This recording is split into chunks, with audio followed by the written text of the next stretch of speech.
السلام عليكم ورحمة الله وبركاته. ازيكم؟ يا رب كلكم تكونوا بخير. النهاردة حاجة بقى، يعني الفيديو بتاع النهاردة ده هكلمكم عن حاجة. ده للغسالات الاطباق، يعني اللي مهتم وعنده غسالة اطباق او بتفكر تشتري غسالة اطباق ومحتارة هل المسحوق بتاعها غالي ولا رخيص. طب هل انا يعني ايه احسن مسحوق؟ طب لو جبت مسحوق وطلع وحش معايا اعمل ايه؟ كل الاسئله دي انا هرد عليها في الفيديو ده، او يعني هنشوف الحل بتاعها في الفيديو ده ايه.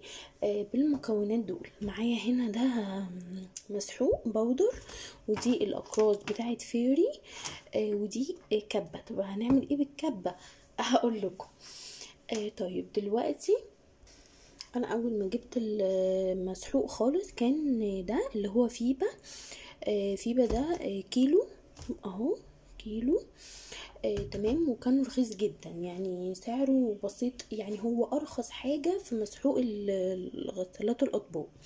ما عجبنيش، مش هكذب عليكم، مش هقول لكم حلو، مش هقول لكم تحفه، مش هقول لكم بيشيل الدهون، مش بيديك النتيجه المرضيه من الغساله، فمش حلو. طيب هل ارميه؟ لا طبعا مش هرميه. طيب ايه اللي حلو بقى في الاستخدام؟ الاقراص بتاعت فيري دي، تمام، بيكون دي 30 قرص، في منها بيكون 20. معنى كده ان انا هجيب فيري وهرمي ده؟ لا، مش هعمل كده. طيب الاقراص دي طبعا غالية بمقارنة مع ده، غالية جدا جدا جدا كمان. طيب هنعمل ايه في الفيديو ده بقى؟ هنشوف الحل والطريقة وكل حاجة بسيطة جدا جدا. هي ايه؟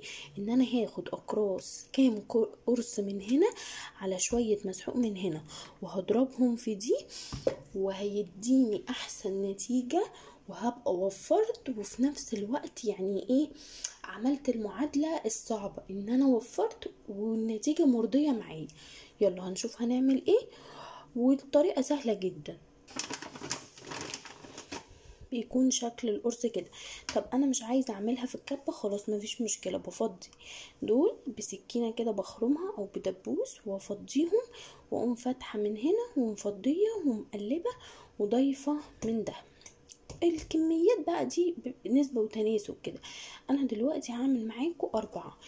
دي 1، ماشي، هعمل معاكم ان شاء الله 4، 1 2